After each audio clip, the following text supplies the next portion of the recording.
Every year, hundreds of Nigerians lose their lives due to insecurity, and as the years go by, the situation has failed to abate, making it Nigeria's toughest challenge so far. From banditry in the northwest and north-central to terrorism in the northeast and militancy in the south-south to calls for cessation in the southeast, among several others. Nigeria is dealing with a myriad of security challenges on its hands.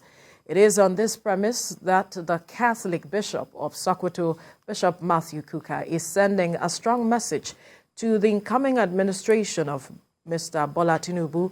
He wants him to make the safety of Nigerians a top priority by addressing the prevailing security challenge.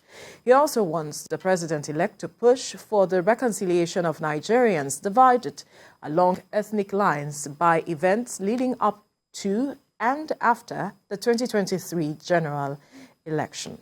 Joining us for this discussion is Abimbola Aboderin, political affairs analyst and entrepreneur. Good morning. Thank you for joining us on TVC Breakfast. Thank you for having me. You're welcome. Now, when you looked at Bishop Kukah's message, a regular, like a lot of persons have said, he addressed certain persons. He began with a current president, wondering if he has achieved his dream of fulfilling the promises he made to Nigerians, talking about addressing insecurity, bringing back the girls, addressing corruption and all of it. Then he moved to the president-elect. Now, let's begin with the President Muhammadu Buhari. Okay. From your assessment, talk to us with regards to insecurity.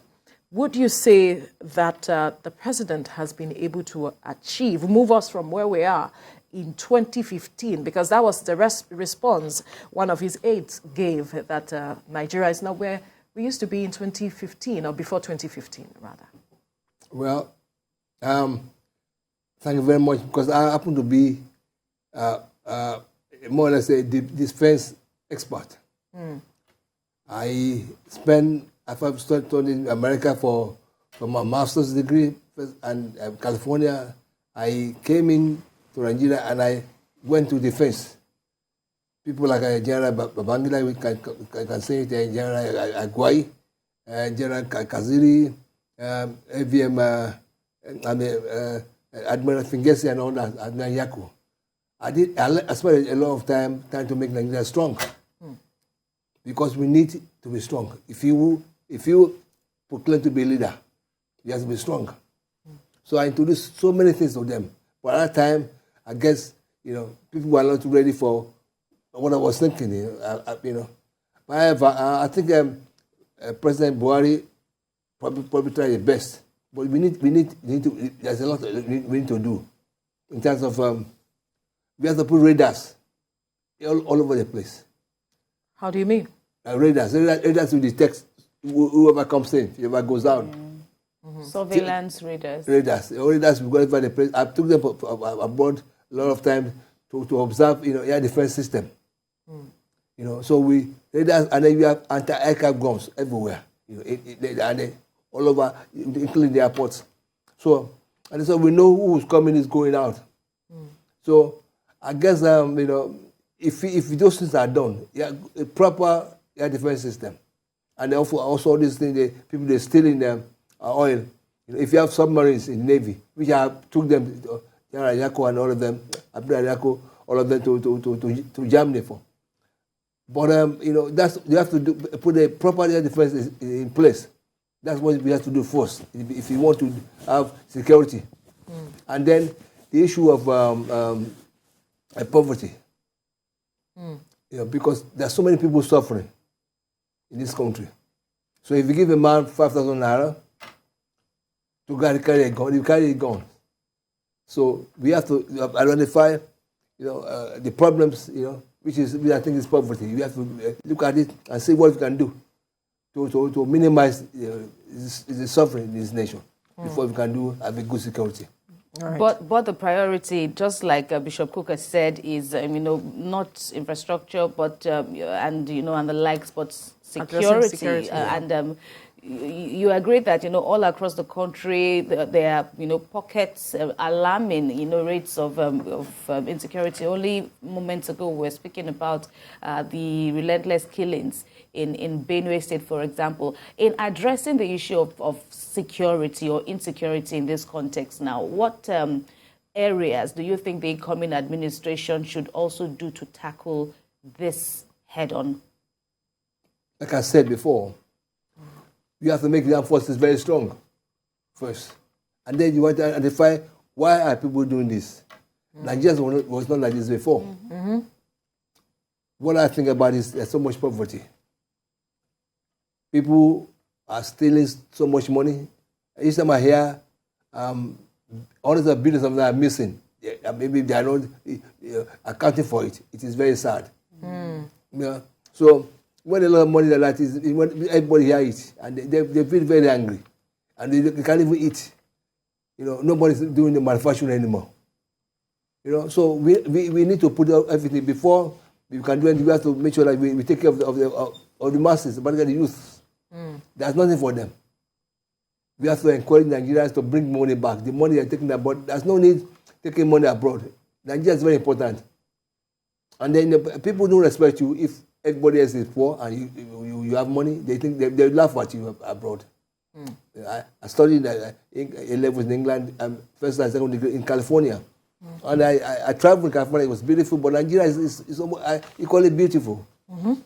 So you have to think of Nigeria first. There's not people buy houses all over the world for what? Think of Nigeria. This is where we all be proud of, and because we are the leaders of the black world, we have to make sure that we do something for the masses so that people will respect us. If otherwise nobody will respect you. So if we do, for example, the president-elect says something that I like. He said if we organize loans for youths. Credits. I was happy. Right. Because I'm US trained, and I know what they do for people. They give them loans, and they pay after work, after school, when they work, instrumentally. And he also said he will also bring credit system to Nigeria. Yeah. And I think it's absolutely beautiful if you can do that. Also, because if you have in place the energy for NEPA, water and all this thing, make sure that the health is good, and also education. We have a great nation. We need to do that. So I hope that I'm sure that it will do that. If we do that, if we do that, that's going to be a long way into solving the problem that we have. Security, insecurity. People are hungry. Now, they're hungry. Right. The matter of poverty, according to the reports that we have seen in recent times, Nigerians being about 130 million Nigerians are said to be under multi-dimensional poverty. And just to break it down to specifics, how you would want the government to addressing this matter of poverty, and how states can also come in to work hand in hand with the federal government to address this matter. Well, like I said, basic things that we are not patriotic. Most Nigerians think about they go to government to take money. They go there and steal so much money that how much is left for the people? If you can minimize corruption to the barest minimum, then think of Nigeria and think of, you want to travel abroad. Everybody sees what it's like. They are not made by angels. They're made by human beings. So if you love Nigeria, and then you do the right things, that you see over there. It's not easy. It's not difficult for us because all I have to do is to see America. What they have done most things that we are trying to do now.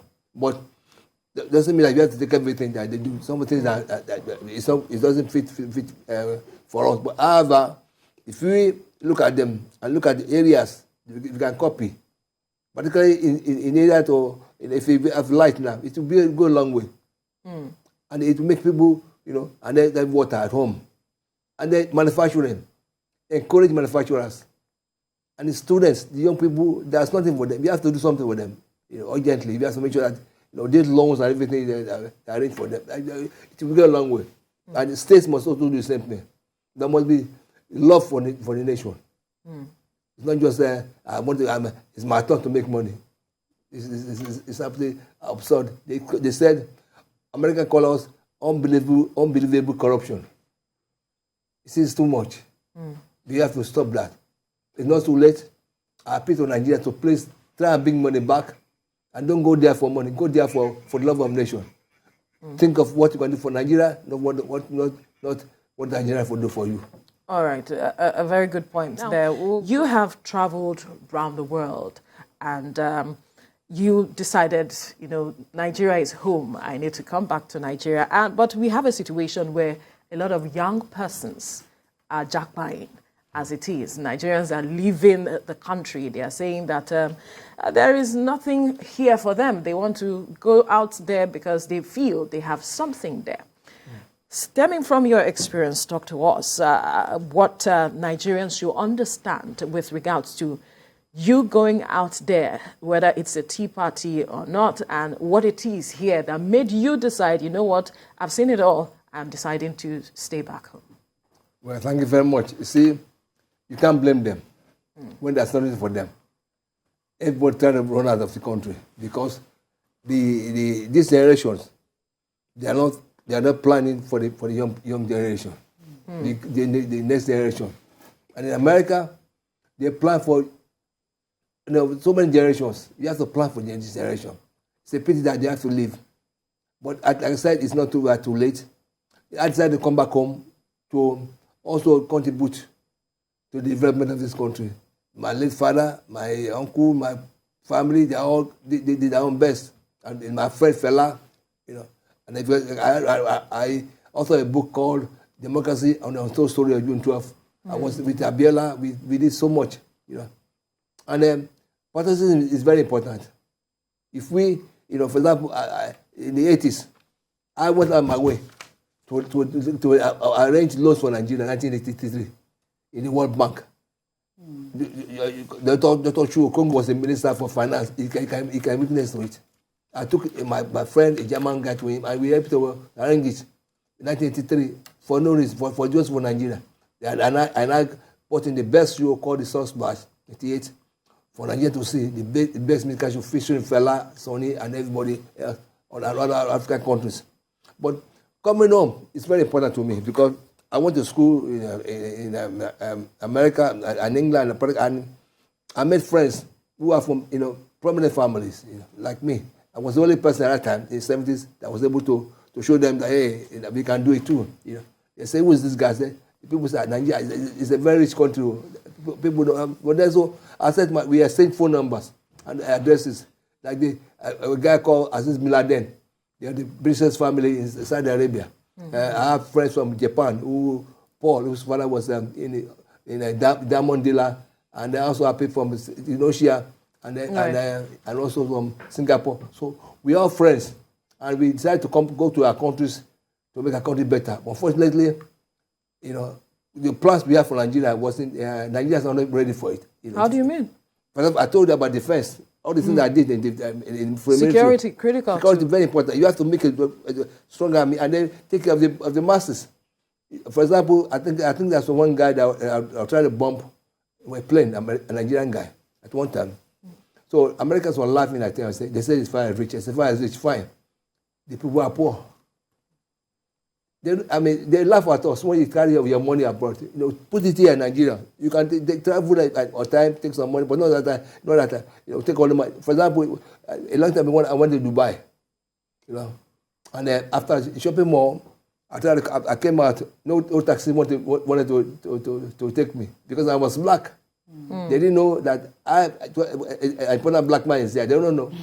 I live at Savoy in London, the best hotel. My father had the suite there.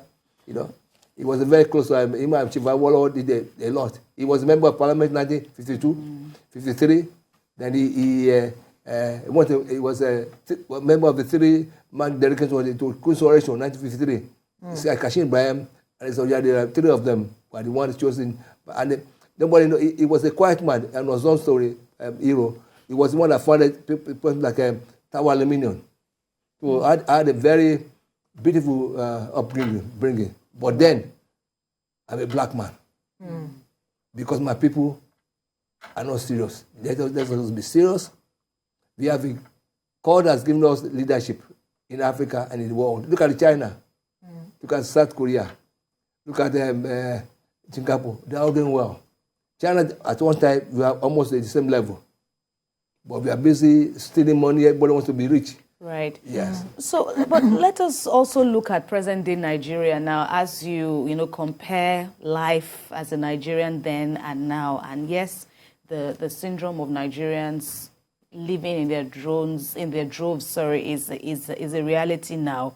But if you look at the level of awareness, especially by the youth, as Veronica said earlier on, during this just concluded elections, one would say it could be the frustration with the system, with the state of things in Nigeria that made this youth come out in their numbers to come and make their votes count, so to speak, at the polling booth. And even now that the winners have emerged, they're still talking with their expectations. Some are even agitated, some are even aggrieved at this time. And Bola Tinubu has spoken. He has spoken to those kind of people, urging them to come, and he is going to give them a listening ear.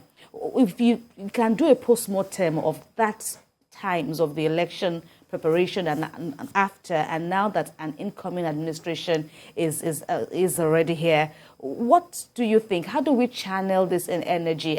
Are we really on the right path? Some are asking, many are actually asking whether we are indeed on the right path to rebirth, so to speak, in Nigeria. Well, election everywhere in the world are always not perfect. There are bound to lapses here and there. In America now, the election was 1920 and 1922. Trump is still constant in it. So, our youths are aggrieved because they are hungry. They don't have anything for them. No jobs. You finish universities, all the way hanging around, So we have to fix these things, But first of all, being patriotic. The money that's supposed to establish things, the people steal them as if they're own. A lot of money, I know the government, billions of dollars. I know the government, they're even stealing oil. What kind of thing is that? It's not good. If all the money is going out to private pockets, what is left for the youth? So that's why they are grieved, And from what I've seen, Bola Tinubu, he's trying to get them to him, Let us work together. We have to do that.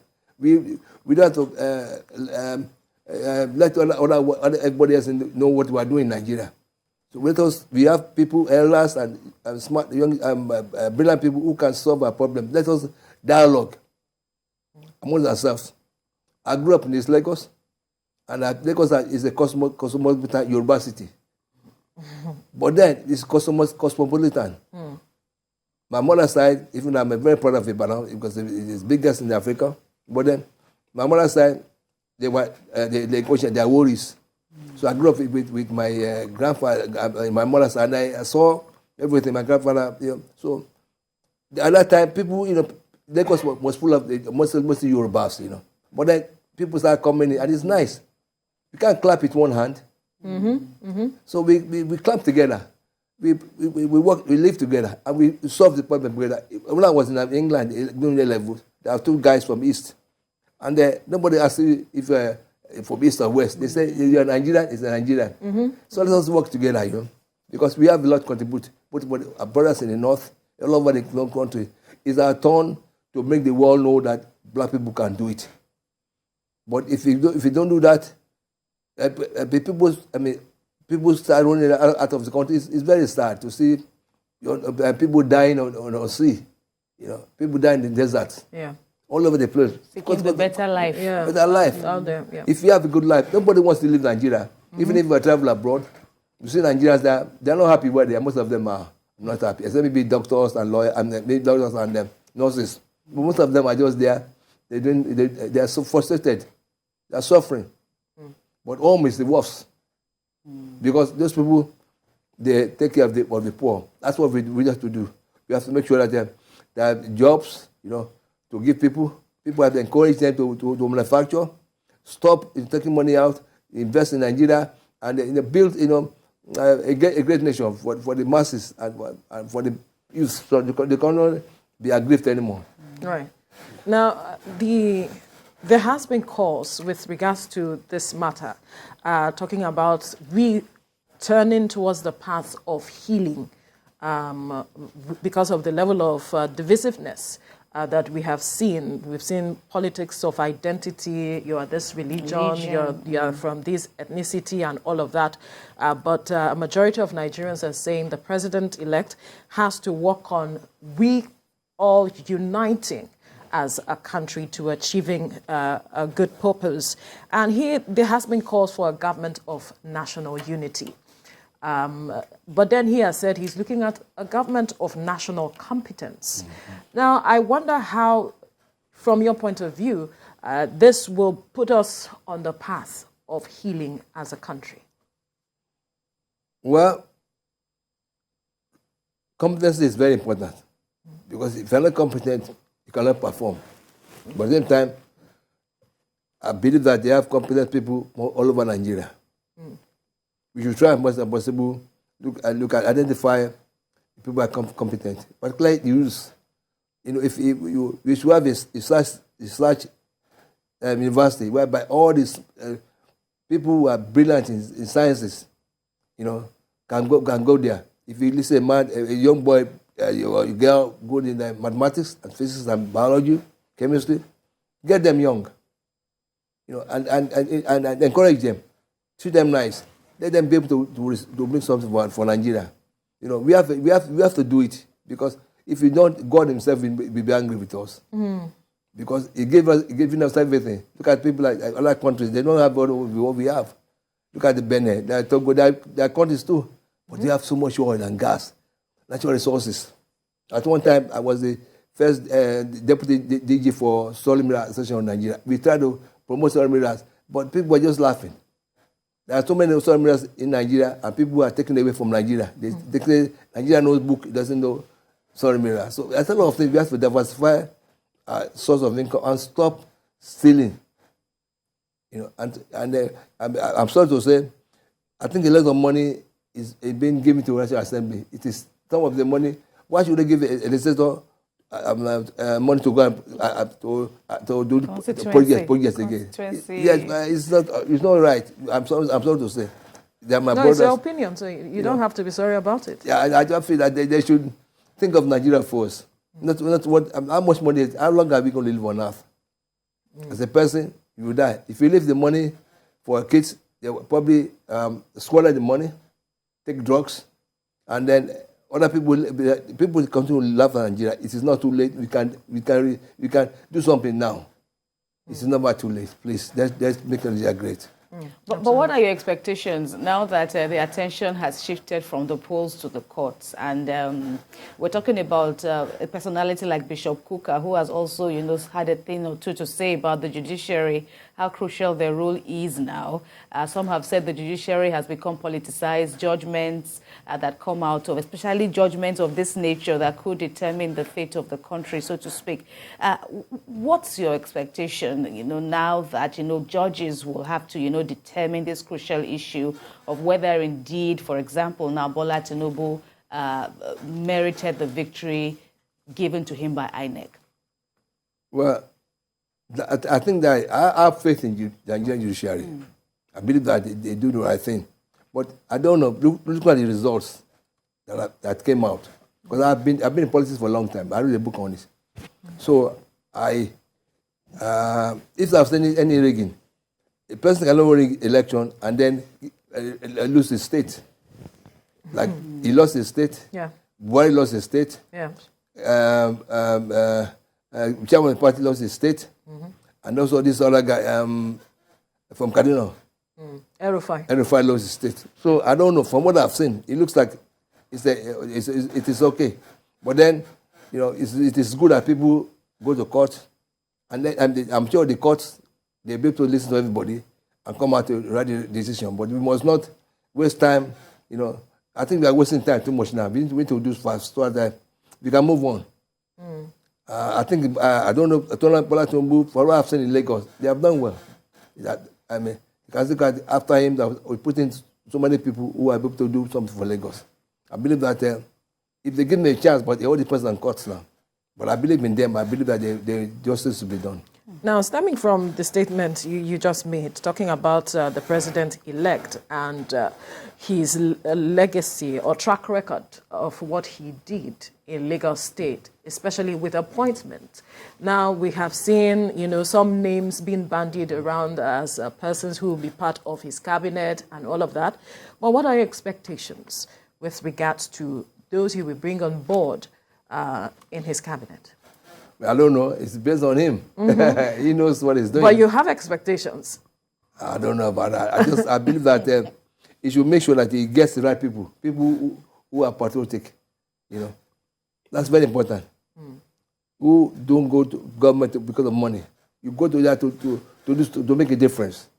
So I think it's left to him to choose who he wants to work with him. I don't know. I don't know his mind. But I believe that he's a patriotic Nigerian.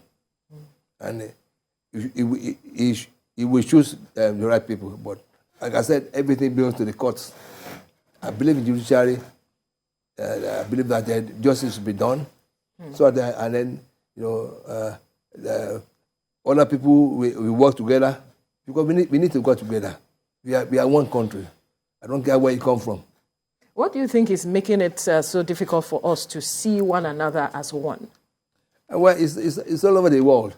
It's like, look at America. They have English American, German American, they have French American, Italian, so many people all over the world. But they are bound to have differences, But at the same time, you have to know that you have to disagree to agree. We are disagreeing on issues, But we must know that we have to be a brother speaker. We have to work together. We have to, because everybody has a lot to contribute. Look at Lagos. This time I come Lagos, I say Lagos in those days and Lagos now, I feel good because a lot of people are here. Everybody is trying to do well, So let us put our differences aside and get our country working. Talking about religion, religious divides, of course, it was rather glaring how the kind of value that was placed on religion, healthy or unhealthy, depending on where you stand.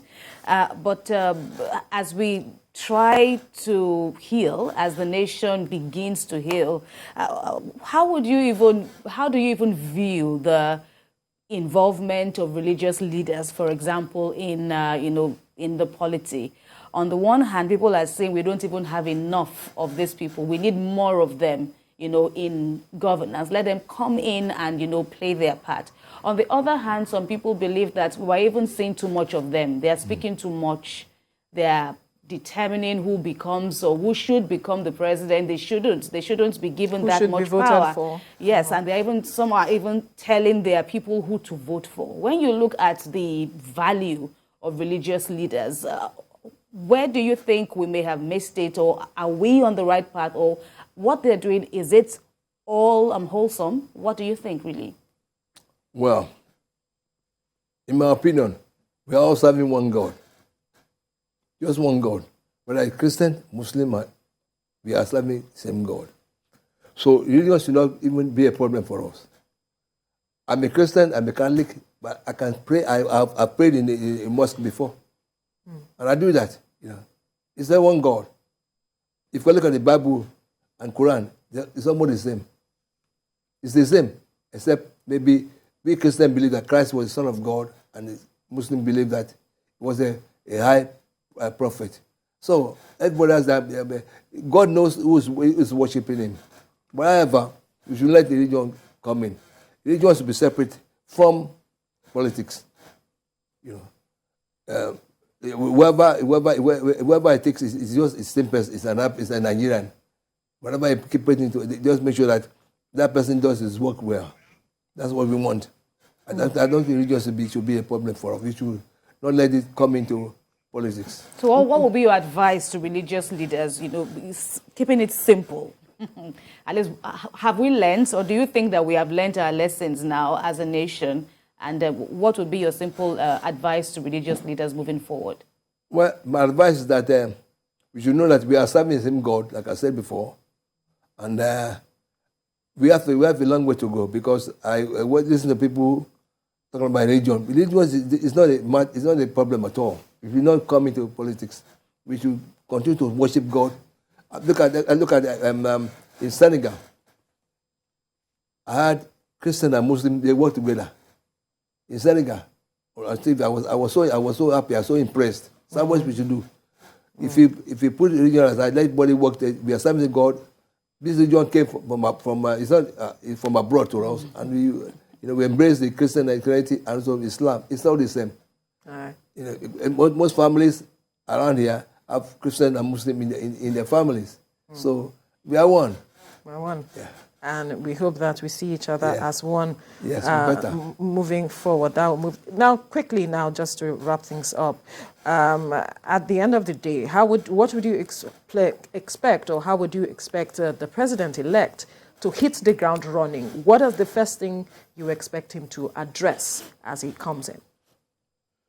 Well, we have to, first of all, he has to identify problems that we have and prioritize them. I think security is one of the most important ones. Also, infrastructure, in terms of energy, light, water, and jobs. So if you prioritize security and then problems, identify them and find solutions, stakeholders to be involved somewhere and ask them. I know exactly what they want, what they require. Because I was going to run for president before myself. Really? Yes. What year? This year, I had a press conference, but then. So what made you? Why did you change your mind? I don't believe. I believe that because apparently the party I was chose was a Labour Party. Oh, interesting. Yes, because Obi was still in what do you call it? In the PDP at the time. But I saw Labour as a party who has opportunity. But I know that Bola Tinubu is a very competent person. I believe that if you give me a chance, he will do something for Lagos. Right. For Nigeria. All right. That's why I said, well, I want to run for president before, because I had worked with MKO, closely. Yeah, that's true. You said so. That's why I wrote a book on it, And I come from a political family, so I said it's time to come out. But when I saw people like Bola, I said, well, it's okay. Obi too is all of them are. I believe that there are people that have good mind for Nigeria, but let us do everything peacefully. We need peace so we can progress. All right. We'll leave the conversation here now.